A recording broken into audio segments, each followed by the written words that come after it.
أعوذ بالله من الشيطان الرجيم.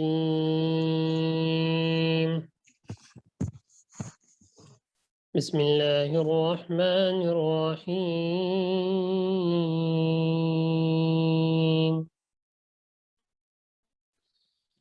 يا أيها الذين آمنوا لا تكونوا كالذين آذوا موسى فبرأه الله مما قالوا وكان عند الله وجيها. يا أيها الذين آمنوا اتقوا الله وقولوا قولا سديدا يصلح لكم أعمالكم ويغفر لكم ذنوبكم ومن يطع الله ورسوله فقد فاز فوزا عظيما. صدق اللہ العظیم. یہ ترجمہ دیکھ لیں. یا ایھا الذین آمنو، اے ایمان والو، لا تکونو، تم نہ ہو جانا، کالذین، ان لوگوں کی طرح، آذوا موسیٰ، جنہوں نے موسیٰ علیہ السلام کو تکلیف پہنچائی، فبرأہ اللہ مما قالوا، تو اللہ تعالیٰ نے ان کو یعنی موسیٰ علیہ السلام کو بری کر دیا ان چیزوں سے، ما قالوا، جو وہ کہتے تھے، جو الزامات لگاتے تھے، وَكَانَ عِنْدَ اللَّهِ وَجِيهًا، اور وہ اللہ تعالیٰ کے نزدیک بڑے رتبے والے تھے، یعنی حضرت موسیٰ علیہ السلام. یا ایھا الذین آمنو، اے ایمان والو، اتقوا اللہ، اللہ سے ڈرو، وقولوا قولا سدیدا، اور سیدھی سچی بات کہا کرو، یصلح لکم اعمالکم، اللہ تعالیٰ تمہارے کام درست کر دے گا، ویغفر لکم، اور تمہاری مغفرت کر دے گا، وَيَغْفِرْ لَكُمْ ذُنُوبَكُمْ، اور تمہارے گناہوں کو معاف فرما دے گا، بخش دے گا. وَمَن يُطِعِ اللَّهَ وَرَسُولَهُ فَقَدْ فَازَ فَوْزًا عَظِيمًا، اور جو شخص اللہ تعالیٰ اور اس کے رسول کی اطاعت کرے گا، فَقَدْ فَازَ فَوْزًا عَظِيمًا، تو اس نے زبردست کامیابی حاصل کر لی. تو یہ سورۃ الاحزاب کی آیات نمبر 69 اور 70 آپ حضرات کے سامنے آج تلاوت ہوئی اور ان کا ترجمہ ہوا، کہ جن میں موسیٰ علیہ السلام کے ایک واقعے کی طرف اشارہ ہے، جس کا اللہ نے ان آیات میں اس کی طرف اشارہ کیا، تذکرہ کیا. اصل میں پچھلی آیات جو ہماری سورۃ الاحزاب کی بیان ہوئی تھی کل کے درس میں، تو اس میں یہ تھا کہ آپ صلی اللہ علیہ وسلم کو ایذا پہنچی، تکلیف پہنچی، کہ جس آیت میں یا ایھا الذین آمنوا لا تدخلوا بیوت النبی، کہ ایمان والو بغیر اجازت کے نبی کے گھر میں داخل نہ ہو. اور اس سے اشارہ تھا یعنی کسی کے گھر میں بھی داخل نہ ہو بغیر اجازت کے، اور جب بلایا جائے اس وقت دعوت کے لیے آئیں، اور جب کھانا کھا کے فارغ ہو جائیں تو اگر بے تکلفی نہیں ہے تو جلدی رخصت ہوں، تاکہ گھر والوں اگر کوئی کام وغیرہ میں مصروف ہونا چاہ رہے ہیں تو ان میں خلل واقع نہ ہو. تو صحابہ کرام رضی اللہ تعالیٰ عنہم، حضرت زینب بنت جحش، جب ان کا نکاح ہوا آپ صلی اللہ علیہ وسلم سے، تو آپ صلی اللہ علیہ وسلم نے ولیمے کی دعوت فرمائی تھی، اور اس میں صحابہ کرام رضی اللہ تعالیٰ عنہم نے شرکت فرمائی، اور کچھ صحابہ کھانے کے بعد کافی دیر تک بیٹھے رہے تھے. آپ صلی اللہ علیہ وسلم نے بطور مہمان ہیں اس وجہ سے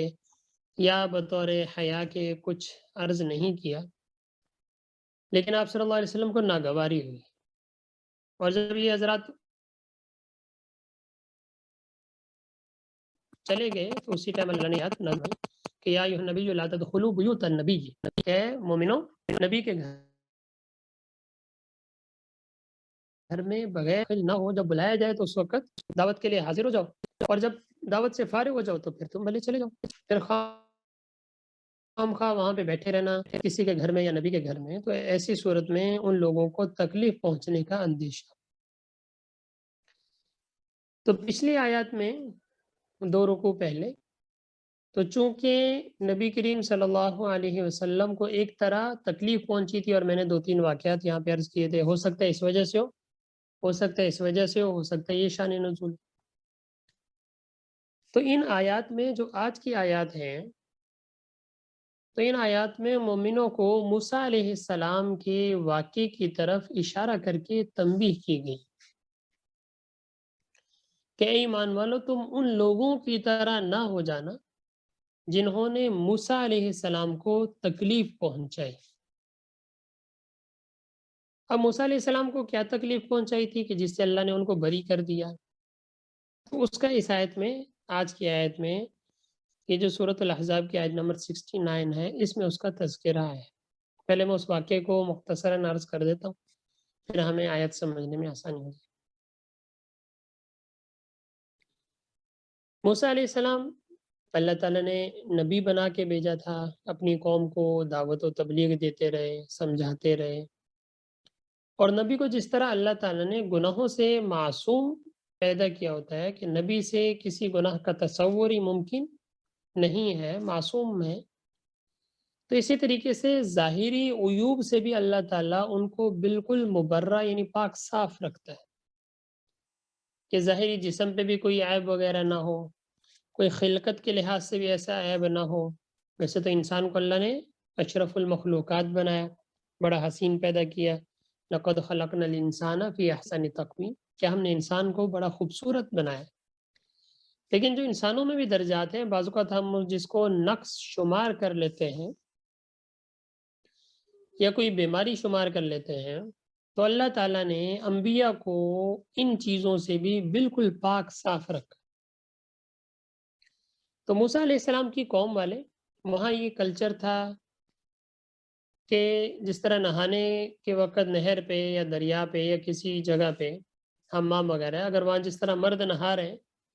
تو ایک دوسرے کے سامنے کپڑے وغیرہ اتار دیتے تھے، یعنی صرف خاص جگہ، جس طرح کے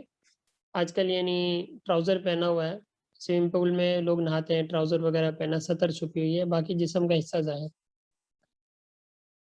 یا ہو سکتا ہے کہ وہ بالکل برہنہ ہو کے نہاتے ہوں. تو حضرت موسیٰ علیہ السلام چونکہ شرم و حیا والے تھے، اللہ تعالیٰ نے پیغمبر بنا کے بھیجا تھا، تو آپ علیہ السلام کا کبھی جسم کسی کے سامنے ظاہر نہیں ہوا تھا. نہاتے تھے چھپ کے، پوشیدہ طور پہ، اور پورے کپڑے پہنے رہتے تھے. تو لوگوں کو اور تو کچھ ملا نہیں، جس طرح کچھ اور نہیں ملتا تو پھر کوئی الزام لگا دیتے ہیں. تو اسی طرح ان کی قوم والوں نے بھی ان پہ الزام لگایا کہ جو موسیٰ علیہ السلام ہیں ان کو کوئی نہ کوئی بیماری ہے، یا ان کو برس کی بیماری. برس بیماری یعنی کہ جسم پہ جس طرح بعض اوقات سفید کالا، سفید سے نشانات دھبے بن جاتے، تو طرح طرح کے الزامات لگائے بھئی ان کو یا تو برس کی بیماری ہے، یا ان کو کوئی اور اندرونی بیماری ہے، یا اس طرح ایک دو اور بھی خطرناک بیماریاں گنوائیں کہ یہ کوئی نہ کوئی بیماری ہے جس کی وجہ سے یہ ہمارے سامنے کپڑے نہیں اتارتے. تو خام خواہ تنگ کرتے تھے ان کو، یہ چیزیں ستاتے تھے. اب موسیٰ علیہ السلام بھئی اللہ تعالیٰ نے شرم و حیا کا حکم دیا، ستر کا حکم دیا، تو وہ اس طریقے سے کبھی انہوں نے ظاہر نہیں فرمایا، جسم کا حصہ کسی نے نہیں دیکھا تھا. تو اللہ تعالیٰ نے چونکہ یہ جب الزامات زیادہ بڑھے تو اللہ تعالیٰ نے موسیٰ علیہ السلام کو اس سے بری کرنے کا ارادہ کیا، اور اس کا اللہ تعالیٰ نے یہ طریقہ اختیار فرمایا کہ موسیٰ علیہ السلام ایک نہر کے کنارے کہیں نہا رہے تھے، اور وہاں پتھر تھا. پتھر کی اوٹ میں موسیٰ علیہ السلام نے پتھر پر کپڑے اپنے رکھ دیے. رکھنے کے بعد نہانے لگے، میں نہا کے میں فوراً کیا کر لوں گا، جو زائد کپڑے جس طرح قمیض آدمی اتار دیتے تو میں پہن لوں گا. تو جیسے موسیٰ علیہ السلام نکل کے نہا کے فارغ ہوئے، تو جیسے باہر آنے لگے تو پتھر کپڑ لے کے تھوڑا سا کھسک گئے. تو موسیٰ علیہ السلام اپنی لاٹھی لے کے اس کے پیچھے چلے، اور پتھر کو آواز لگا رہے ہیں بھئی رک جا رک جا. وہ پتھر اللہ کے حکم سے آگے جاتا جا رہا ہے، کپڑے لے کے جاتا. تو موسیٰ علیہ السلام اس کے پیچھے بھاگ رہے ہیں، میں وہ کپڑے لوں، ایسا نہ ہو مجھے کوئی دیکھ لے. اور یہ کپڑے لے کے پتھر ادھر ادھر بھاگ گیا، تو ایسی صورت میں تو یعنی میں پھر کپڑے کہاں سے لوں گا؟ تو موسیٰ علیہ السلام پتھر کے پیچھے بھاگے، پتھر ابھی آگے آگے ہے، موسیٰ علیہ السلام اس کے پیچھے پیچھے، اور اس کو آوازیں دیتے جا رہے ہیں کہ اے پتھر رک جائے، پتھر رک جائے، میرے کپڑے مجھے دے دے۔ اتنے میں پتہ نہیں چلا کہ اچانک ایک مجمع تھا جہاں کافی سارے لوگ جمع تھے، اس کے قریب آگے وہ پتھر، تو موسیٰ علیہ السلام کا دھیان ہو سکتا ہے کہ اسی طرف وہ پتھر کی طرف، تو اچانک جب دیکھا تو قوم والوں کی نظر آپ علیہ السلام کے جسم پر پڑ گئی۔ خیر نظر پڑی ادھر سے، موسیٰ علیہ السلام نے پتھر سے اپنے کپڑے وغیرہ اٹھائے اور کپڑے جلدی سے پہن لیے۔ تو جب انہوں نے دیکھا قوم والوں نے کہ ہم ان پہ خام خواہ الزام لگا رہے تھے، ان کا جسم تو ایسا مبارک ہے، ایسا صاف ستھرا، ایسا خوبصورت ان کا جسم کہ ہم نے آج تک ایسا جسم دیکھا نہیں، انبیاء کو اللہ تعالیٰ نے ایسا حسن دیا ہوتا۔ تو جب یہ ان کی قوم والوں نے دیکھا تو اب ان کی زبانیں بند ہو گئی، تو اب انہوں نے وہ جو الزام لگاتے تھے تو ان سے انہوں نے کنارہ کشی اختیار فرمائی کہ نہیں، یہ تو اب سب کے سامنے پتہ لگ گیا، ہم ایسے خام کا کہتے تھے یہ فلاں بیماری والے، فلاں بیماری والے، ان کو تو کوئی کسی قسم کی بیماری نہیں۔ تو اس آیت میں اللہ تعالیٰ نے اس کا تذکرہ فرمایا کہ ہم نے لوگوں نے موسیٰ علیہ السلام کو تکلیف پہنچائی، تو ہم نے اس کا یہ طریقہ اختیار فرما کے موسیٰ علیہ السلام کو اس تکلیف سے کیا کر دیا؟ بری کر دیا۔ تو دیکھیں اب آیت کا ترجمہ دیکھیں، یا ایھا الذین آمنو، اے ایمان والو، لا تکونو، تم نہ ہو جانا، کالذین، ان لوگوں کی طرح، آذوا موسیٰ، جنہوں نے موسیٰ علیہ السلام کو تکلیف پہنچائی، یعنی یہ کہہ کے کہ ان میں یہ بیماری ہے، ان میں اس طرح کی بیماری ہے، فلاں بیماری ہے خطرناک ہوتی، فبرأہ اللہ، تو اللہ تعالیٰ نے موسیٰ علیہ السلام کو بری کر دیا، ان الزامات سے بری کر دیا، مما قالو، جو یہ لوگ کہتے تھے، ان تمام الزامات سے بری کر دیا جو وہ لوگ الزام لگاتے تھے۔ وَكَانَ عِندَ اللَّهِ وَجِيهًا، اور موسیٰ علیہ السلام اللہ تعالیٰ کے نزدیک بڑے رتبے والے تھے، کہ ان لوگوں کے کہنے سے کوئی رتبہ تو کم نہیں ہوگا، ان لوگوں کے کہنے سے نہ کوئی فرق پڑ رہا تھا، نہ موسیٰ علیہ السلام نے کبھی، لیکن چونکہ یہ حد سے جب زیادہ بڑھے تو اللہ تعالیٰ نے اس کا یہ طریقہ اختیار فرما کے ان کی زبانوں کو بند کر دیا کہ وہ آئندہ اس طرح کے الزام موسیٰ علیہ السلام پر نہ لیں گے۔ اللہ تعالیٰ نے موسیٰ علیہ السلام کو بڑا خوبصورت پیدا کیا۔ پھر اگلی آیت میں یہ بھی ارشاد ہے، ایھا الذین آمنوا اتقوا اللہ وقولوا قولا سدیدا، اے ایمان والو اللہ تعالیٰ سے ڈرو۔ ایک تو پچھلی آیت کی طرف اشارہ ہے کہ نبی کو ایک طرح تکلیف پہنچی، اگرچہ تم لوگوں نے اس کا ارادہ نہیں کیا، لیکن جس طرح موسیٰ علیہ السلام نے تکلیف پہنچائی تھی، موسیٰ علیہ السلام کو ان کی قوم نے تکلیف پہنچائی تھی، تو اللہ نے ان کو بچا لیا۔ تو اسی طرح اللہ نے بھی پچھلی آیت میں واضح کر دیا، اللہ نے بھی پچھلی آیت میں واضح کر دیا کہ نبی کو اس سے تکلیف پہنچی ہے، تو لہذا نبی کے گھر میں جب داخل ہو تو لمبی کچہریاں لگا کے وہاں پہ مت بیٹھو، بلکہ جتنا کام ہے، دعوت پہ بلایا گیا ہے دعوت کھاؤ، اور دعوت کھانے کے بعد تم لوگ وہاں سے روانہ ہو جاؤ۔ تو اسی طریقے سے اے ایمان والو اللہ سے ڈرو، یا ایھا الذین آمنوا اتقوا اللہ، اے ایمان والو اللہ تعالیٰ سے ڈرو، اللہ تعالیٰ سے ڈرو۔ اور اللہ تعالیٰ سے ڈرنے کا مطلب کہ اللہ تعالیٰ کی اطاعت کرو جو حکم دیا جا رہا ہے، نبی کریم صلی اللہ علیہ وسلم کی اطاعت کرو جو حکم دیا جا رہا ہے، تو آپ صلی اللہ علیہ وسلم کو کسی قسم کی تکلیف نہ پہنچے، تو اے ایمان والو اللہ تعالیٰ سے ڈرو، وقولوا قولا سدیدا، اور سیدھی بات کہا کرو، سیدھی بات کہا کرو۔ یہاں دوسری ایک آیت مفہوم کی طرف اشارہ فرما کہ جب بھی کوئی بات کہو تو صاف ستھری سچی بات کہو، جھوٹی بات نہ کہو۔ ایک مومن کا کام یہ نہیں ہے کہ مومن جو ہے جھوٹ بولے، ایسا نہیں ہو سکتا، بلکہ مومن کا کام یہ ہے کہ ہمیشہ سچ بولے، ہمیشہ سچ بولے۔ سچ بولنے کی احادیث میں، قرآن مجید میں ان چیزوں میں ترغیب آئی کہ صاف بات کرو، سیدھی بات کرو، سچی بات کرو۔ اس معاملے میں بڑے غور و فکر کی ضرورت ہے کہ دنیا کی ساری لڑائیاں جو ہیں، فسادات جو ہیں، معاملات جو ہیں، صاف بات نہ کرنے کی وجہ سے پیدا ہوتے۔ تو اللہ تعالیٰ نے اس آیت میں حکم دیا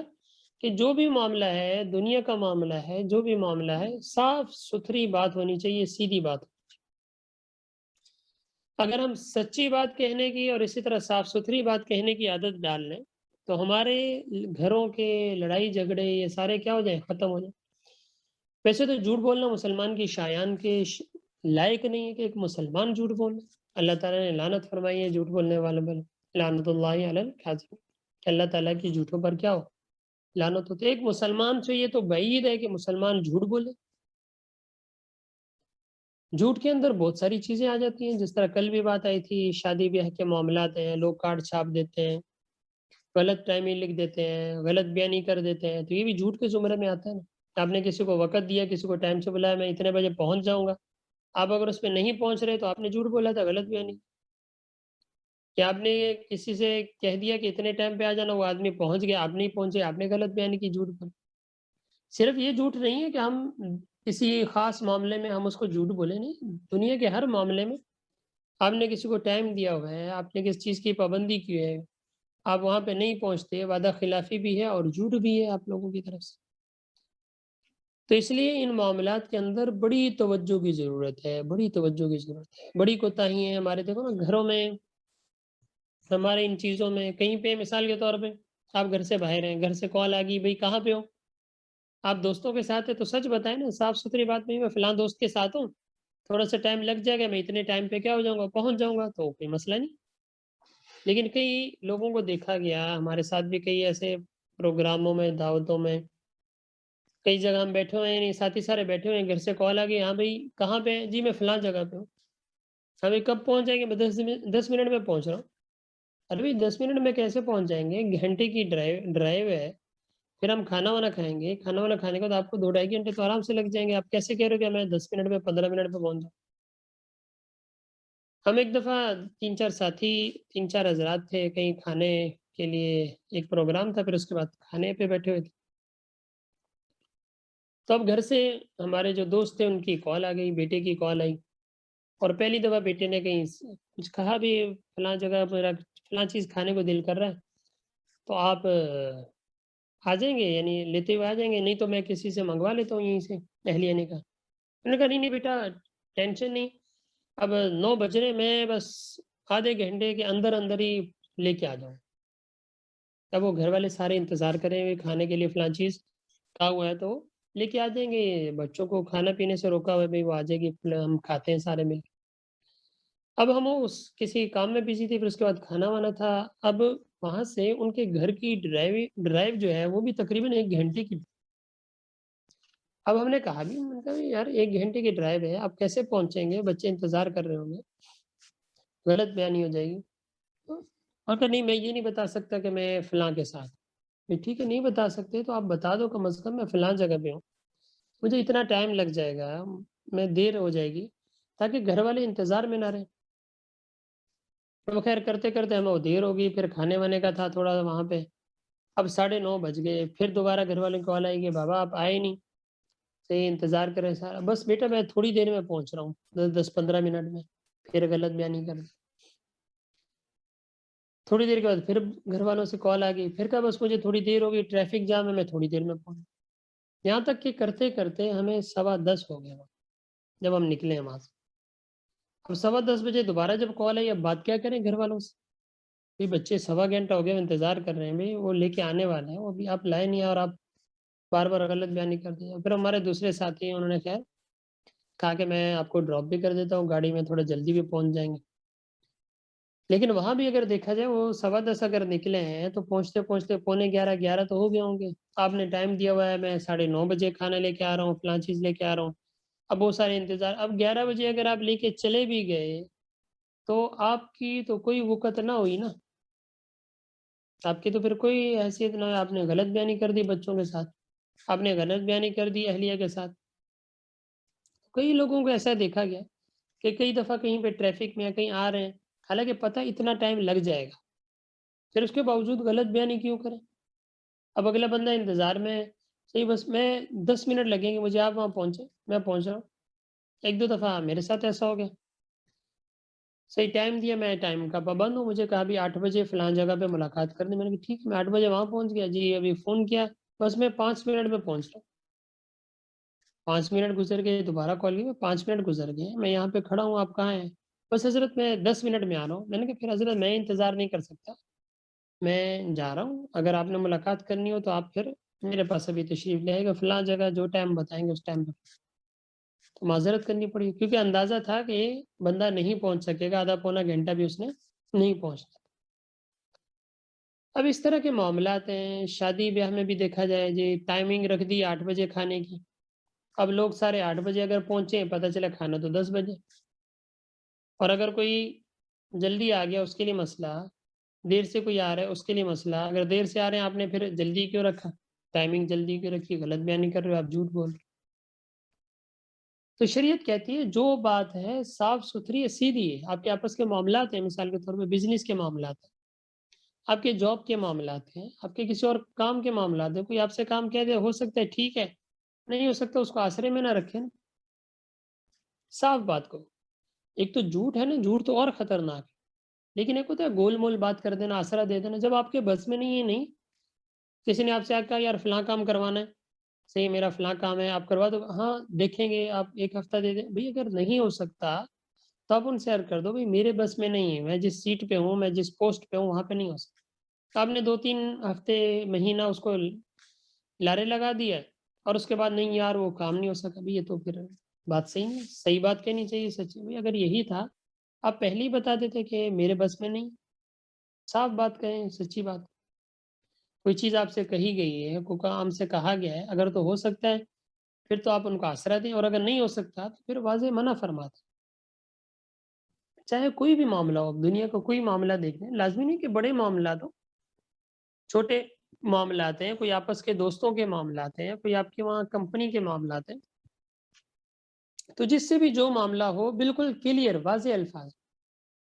کوئی معاملہ طے کرنا بالکل کلیئر واضح الفاظ، ہو سکتا ہے ٹھیک ہے، نہیں ہو سکتا معذرت۔ جب آپ خود اس طرح کرنے لگ جائیں گے تو لوگوں سے بھی بے تکلفی ہو جائے گی، ہر معاملہ، سفارش کا معاملہ ہے، کسی اور چیز کا معاملہ ہے، کوئی لین دین کا معاملہ ہے، کوئی اور ہے، اگر جھوٹ کوئی بولتا ہے، جھوٹ تو انتہائی گناہ ہے نا، جھوٹ سے بھی بچنا چاہیے۔ ہمارے آج کل کے خرید و فروخت کے معاملات، ان چیزوں کے معاملات، بیچنے کے دیکھا جائے، جس دکاندار کے پاس چلے جاؤ، دنیا کا سب سے مخلص آدمی شاید وہی ہے، دنیا کے سب سے اچھی چیز اسی کے پاس ہے، باقی کسی کے پاس کوئی چیز نہیں، اور ریٹ بھی سب سے زیادہ اچھے اسی کے ہیں، باقی اور کسی کے نہیں، ہر بندہ غلط بیانی کر کے اپنی چیز بیچ رہا ہے، تو کیا برکت ہوگی، کیا ان چیزوں، بالکل واضح الفاظ میں ہونا چاہیے، کلیئر ہونا چاہیے، اب کس چیز کے بھی معاملات ہیں کلیئر کریں، معاملات بالکل واضح ہو جائیں گے، نہ آپ کو کوئی خدشہ ہوگا، نہ کسی اور کو کوئی خدشہ ہوگا، لوگ آپ پہ بھروسہ کرنے لگ جائیں گے۔ کافی سارے ایسے کام ہیں، ہمارے اپنے بہت سارے ایسے معاملات ہیں کاروباری حوالے سے، دیگر حوالے سے، کہ اس میں بالکل بات واضح ہوتی ہے، دونوں پارٹیوں کی طرف سے کلیئر ہوتا ہے، بالکل معاملہ ایسے ہینڈل ہو جاتا ہے۔ لیکن اگر دیگر ساتھیوں کی طرح غلط بیانی کریں، ایک دفعہ آپ نے دل کھٹا کر دیا کسی کا، تو دوبارہ تو اعتماد اٹھ گیا نا آپ سے، تو اعتماد بنانا پڑتا ہے، پھر اس کو برقرار رکھنا پڑتا ہے، اسی میں اللہ تعالیٰ نے برکت بھی رکھی ہے ساری چیز۔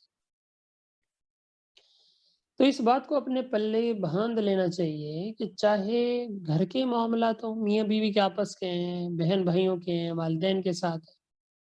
محلے کے کوئی معاملات ہوں، کمپنی کے کوئی معاملات ہوں، بزنس کے کوئی معاملات ہوں، بالکل واضح الفاظ میں بالکل کلیئر ہونا چاہیے، ہر چیزیں کلیئر ہونا چاہیے، گول مول بات،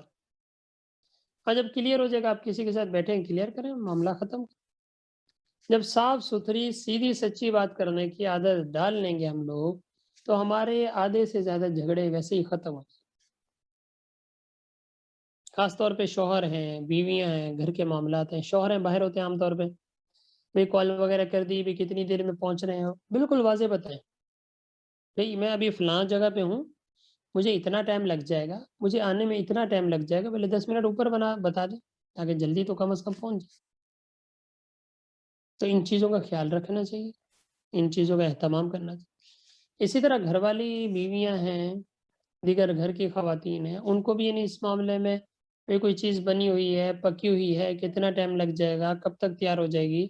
کوئی مہمان آ رہے ہیں، یہ چیز ہو سکتی ہے نہیں ہو سکتی، کوئی چیز منگوانی ہے، کچھ کرنا ہے، سارے معاملات کلیئر کریں بالکل واضح الفاظ میں۔ جب واضح الفاظ میں ہم ہر بات کہنا لگ جائیں گے تو ہمارے آپس کے مسائل ختم ہو جائیں گے، آپس کی انڈرسٹینڈنگ زیادہ بڑھے گی، تو اس وجہ سے اس آیت کو بڑے غور سے سمجھنے کی اور اپنے پاس دل میں بٹھانے کی ضرورت۔ یا ایھا الذین آمنوا، ایمان والو، اتقوا اللہ، اللہ سے ڈرو، اللہ سے ڈرو، وقولوا قولا سدیدا، اور صاف ستھری سیدھی بات، سچی بات بھی کہو۔ سچی بات کا یہاں اللہ نے تذکرہ نہیں فرمایا، کہا سیدھی بات کہو۔ سچی تو بات کی بات ہے، پہلے سیدھی تو ہو، سیدھی بات کہو، اپنے معاملات کو سیدھے رکھو۔ اور سب سے پہلے دیکھیں نا زبان کا یہاں پہ تذکرہ، کیونکہ آدمی زبان سے ہر جگہ پہلی بات ہی زبان ہوتی، باقی معاملات تو بات کے ہوتے ہیں۔ سب سے پہلے زبان پہ کہتے ہیں نا، زبان پہ بھروسہ۔ اگر وہی سیدھی نہ ہوئی، وہی ٹھیک نہ ہوئی، تو باقی اعمال کہاں سے درست ہو؟ اور دوسرا اس آیت میں اللہ تعالیٰ نے اشارہ دیا کہ سب سے زیادہ اپنی زبان پہ کنٹرول رکھو۔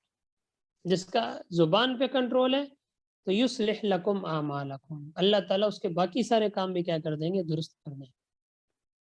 زبان درست رکھو، کنٹرول رکھو زبان۔ اگر زبان پہ کنٹرول نہیں ہے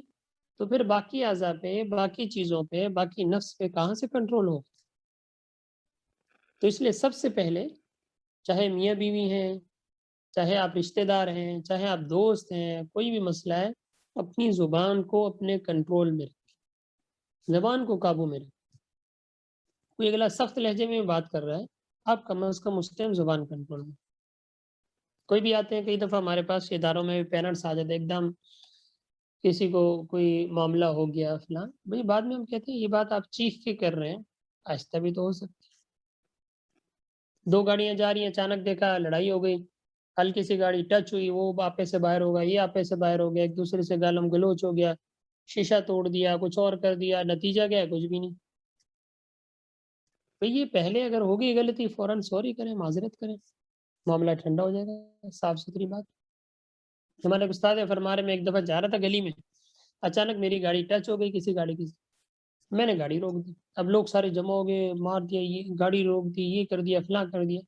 میں نے کہا جو اس کا مالک ہے اس کو بولا، اور پتہ چلا جی وہاں ڈرائیور ہے بیٹھا، اس کی گاڑی تو اس کی نہیں، ڈرائیور ہے۔ اس کو جب پتہ چلا، وہ آ گیا، یہ آپ نے کیا کیا فلاں، ارے بھائی ہو گیا، معذرت کا ہوں، ہاں گاڑی لگ گئی، میں یہاں پہ کھڑا ہوں، اپنے مالک کو بلاؤ، جو مسئلہ ہے طے کر لو۔ نہیں آپ کو ساتھ چلے، ٹھیک ہے ساتھ چلو۔ تو ڈرائیور ساتھ چلا، مالک کے پاس چلے گئے، مالک سے کہا بھائی اس طرح گاڑی یہ تھوڑی سی لگ گئی ہے، اور جو آپ کا مسئلہ ہے آپ کہتے ہیں تو میرے ساتھ بھیجنے میں صحیح کروا دیتا ہوں، یا جتنا آپ کہتے ہیں آپ خود صحیح کر لیں، پیسے مجھ سے لے لیں۔ تو خیر ان کا ٹھیک ہے، کوئی مسئلہ نہیں بھائی، میں کروا لیتا ہوں، پھر آپ سے پیسے لیں۔ نمبر بھی ان سے لے لیا، بعد میں ان سے رابطہ بھی کیا، انہوں نے کہا نہیں نہیں بس وہ ٹھیک ہے، بس وہ معاملہ ختم ہو۔ اگر یہی معاملہ جھگڑے میں پڑ جاتے اور شیشے ویشے گاڑی کے توڑ دیتے اور ایک دوسرے کو نقصان پہنچا دے، نتیجہ کوئی بھی۔ تو صاف ستھری بات کو، سیدھی بات، کوئی غلطی ہوئی ٹھیک ہے، غلطی ہو گئی، جو تاوان ہے ادا کریں، اس میں کوئی مسئلہ نہیں۔ تو اگر ہم اپنی زبان کو درست کر لیں تو اللہ تعالیٰ فرماتے ہیں یصلح لکم اعمالکم، تو تمہارے دیگر اعمال بھی اللہ تعالیٰ درست کر دے، ویغفر لکم ذنوبکم، اور تمہارے گناہوں کو اللہ تعالیٰ معاف فرما دے گا، بخش دے۔ ومن یطع اللہ ورسولہ، اور جو اللہ اور اس کے رسول کی اطاعت کرے گا، فقد فاز فوزا عظیما، تو اس نے بڑی کامیابی کو، کامیابی کب حاصل ہو سکتی ہے؟ جب اللہ اور اس کے رسول صلی اللہ علیہ وسلم کی اطاعت کرے۔ اطاعت کا مطلب ان کی پیروی کرنا، جو اللہ نے ہمیں حکم دیا اس کے مطابق عمل کرنا، جو ہمارے نبی نے ہمیں سکھلایا اس کے مطابق عمل کرنا، جیسے نماز سکھلائی اس کے مطابق عمل، جیسے روزہ اس کے مطابق عمل، جیسے اخلاق سکھائے اس کے مطابق عمل، جیسے معاشرت سکھائی اس کے مطابق معاشرت۔ تو جو آداب، جو چیزیں، جو طور طریقے آپ صلی اللہ علیہ وسلم نے ہمیں سکھائے، ان تمام طور طریقوں پر عمل کرنا، اگر ہم عمل کریں گے تو اس وقت ہم صحیح اللہ تعالیٰ کی اطاعت اور نبی کریم صلی اللہ علیہ وسلم کی اطاعت کے لائق ہو جائیں۔ اور اللہ تعالیٰ فرماتے ہیں کہ جو آدمی اللہ اور اس کے رسول صلی اللہ علیہ وسلم کی اطاعت کرے گا تو گویا اس نے بڑی کامیابی حاصل، بڑی کامیابی اللہ تعالیٰ کی رضا، بڑی کامیابی جنت، بڑی کامیابی موت کے بعد کی زندگی کی آسانی۔ تو جو آدمی اللہ تعالیٰ اور اس کے رسول صلی اللہ علیہ وسلم کی اطاعت کرے گا تو اللہ تعالیٰ فرماتے ہیں کہ اس آدمی نے بڑی اطاعت، بڑی کامیابی حاصل۔ تو یہ وہ آیات تھیں کہ جس میں اللہ تعالیٰ نے ایک تو مسلمانوں کو یہ ہدایت فرمائی کہ نبی کو کسی قسم کی کوئی تکلیف کوئی پریشانی نہ ہو، نبی کو کسی قسم کی تکلیف نہ پہنچا، ایک تو اس بارے میں فرمائے، اور دوسرا جو بھی بات کہو سیدھی صاف ستھری سچی بات کہو، اگر یہ کہو گے تو اللہ تعالیٰ تمہارے دیگر اعمال کو بھی درست فرما دے گا، اللہ تعالیٰ تمہارے گناہوں کو بخش دے گا، اگر تم اللہ اور اس کے رسول کی اطاعت کرو گے تو تم بڑی کامیابی حاصل کرو۔ تو ترجمہ ایک دفعہ دوبارہ دیکھ لیں۔ اے ایمان والو، ان لوگوں کی طرح نہ بن جانا جنہوں نے موسیٰ علیہ السلام کو ستایا تھا، پھر اللہ نے ان کو ان باتوں سے بری کر دیا جو ان لوگوں نے بنائی تھی، یعنی الزام لگائے تھے، اور وہ اللہ کے نزدیک بڑے رتبے والے تھے، یعنی موسیٰ علیہ السلام۔ اے ایمان والو، اللہ سے ڈرو اور سیدھی سچی بات کہا کرو، اللہ تعالیٰ تمہارے فائدے کے لیے تمہارے کام درست کر دے گا اور تمہارے گناہوں کو معاف فرما دے گا، اور جو شخص اللہ تعالیٰ اور اس کے رسول صلی اللہ علیہ وسلم کی اطاعت کرے اس نے وہ کامیابی حاصل کر لی جو بڑی زبردست۔ اللہ تعالیٰ سے دعا ہے کہ اللہ تعالیٰ ہمیں بھی ان آیات پر، دونوں آیات پر عمل کرنے کی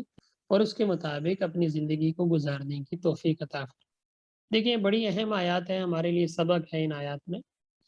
اگر ہم ان آیات کے مطابق اپنی زندگی کو بنا لیں تو ہماری زندگی کے سارے جھگڑے ہی ختم ہو جائیں۔ تو اس وجہ سے کوشش کریں جو چھوٹی چھوٹی باتیں ہمیں پتہ چلتی ہیں اپنی زندگی میں لانے کی درست کریں، اپنے معاملات کو بالکل درست کریں۔ جب ہمارے معاملات بالکل درست ہو جائیں گے، ہم بالکل صاف ستھری بات کہنے لگ جائیں گے تو آدھے جھگڑے تو ہمارے ویسے ہی ختم ہو جائیں گے۔ تو اللہ تعالیٰ سے دعا ہے اللہ تعالیٰ ہمیں عمل کرنے کی توفیق عطا فرمائے۔